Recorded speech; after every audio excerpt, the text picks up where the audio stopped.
کہ کیا تھا، حضور علیہ السلام کی خدمت میں جو بھی حاضر ہوا، جو بھی انہوں نے خواہش کی، جو بھی مانگا، تو اللہ رب العزت نے ان کو وہ عطا کیا۔ تو حضور علیہ السلام کی خدمت میں حاضر ہونا یہ بھی قرآن کا فیصلہ ہے۔ تو اس کے بارے میں یہ آیت مبارکہ وَلَوْ أَنَّهُمْ إِذْ ظَلَمُوا أَنفُسَهُمْ جَاءُوكَ فَاسْتَغْفَرُوا اللَّهَ وَاسْتَغْفَرَ لَهُمُ الرَّسُولُ لَوَجَدُوا اللَّهَ تَوَّابًا رَحِيمًا۔ تو اس کا مفہوم یہ بنتا ہے کہ جب تم اپنی جانوں پر ظلم کر بیٹھو، جب تم کوئی زیادتی کر بیٹھو، تو پھر تم نے کیا کرنا ہے کہ حضور کی بارگاہ میں پیش ہو جانا ہے، اور پھر حضور علیہ السلام کی خدمت میں آپ اپنی اس زیادتی کو بیان کریں گے، اس گناہ کو بیان کریں گے، یا وہ پریشانی، مشکلات اور مصیبت کو حضور کی بارگاہ میں عرض کریں گے، تو حضور علیہ السلام جب رب سے مانگیں گے آپ کے لیے، تو اللہ تعالیٰ انہیں عطا فرما دے گا۔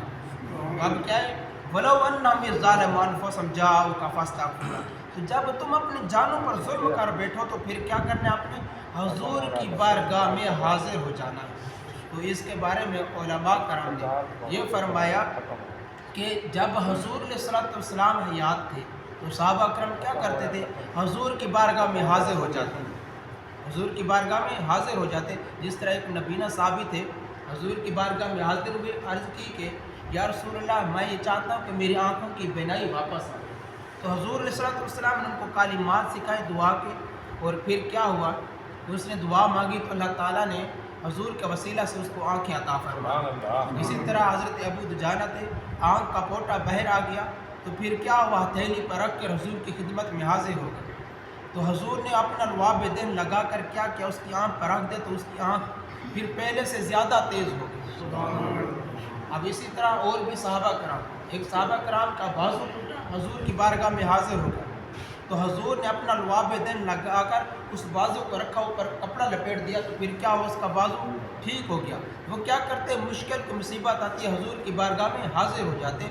تو علماء کرام نے یہ فرمایا کہ اس وقت حضور حیات تھے، صحابہ کرام کیا کرتے، اپنی مشکل، اپنی مصیبت لے کر حضور کی خدمت میں حاضر ہو جاتے، اور حضور علیہ السلام ان کی اس تکلیف کو، پریشانی کو دور فرما دیتے۔ تو اگر آج کوئی شخص اپنی جان پر ظلم کر بیٹھے، کوئی زیادتی کر بیٹھے، کوئی گناہ کر بیٹھے، اور پھر وہ بخشش طلب کرنا چاہے، تو پھر وہ کیا کرے اس دور میں؟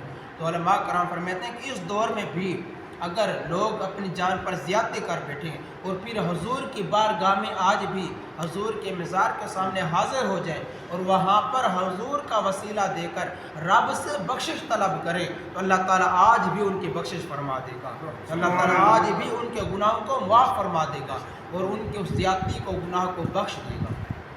تو اللہ تعالیٰ ہمیں پیارے آقا علیہ السلام کی خدمت میں حاضر ہونے کی، اور حضور علیہ السلام کی ذات مبارکہ پر زیادہ سے زیادہ درود و سلام پڑھنے کی توفیق عطا فرمائے۔ اللہ تعالیٰ ہم تمام احباب کو پیارے آقا علیہ السلام کے روضہ اقدس کی بار بار حاضر نصیب فرمائے۔ اور حضور کا یہ بھی فرمان ہے، دیکھیے کہ حضور فرماتے ہیں کوئی شخص آیا، حج کے لیے آیا، عمرے کے لیے آیا، تو اس نے حج کیا، عمرہ کیا، اور پھر اس کے بعد میری مزار پر اگر حاضر نہ ہوا، اگر میری بارگاہ میں حاضر نہ ہوا، تو پھر اس نے میرے ساتھ جفا کیا، اس نے پھر میرے ساتھ وفا نہیں کی۔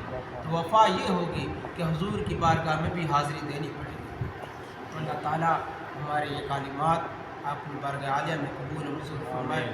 وآخر دعوانا الحمدللہ رب العالمین۔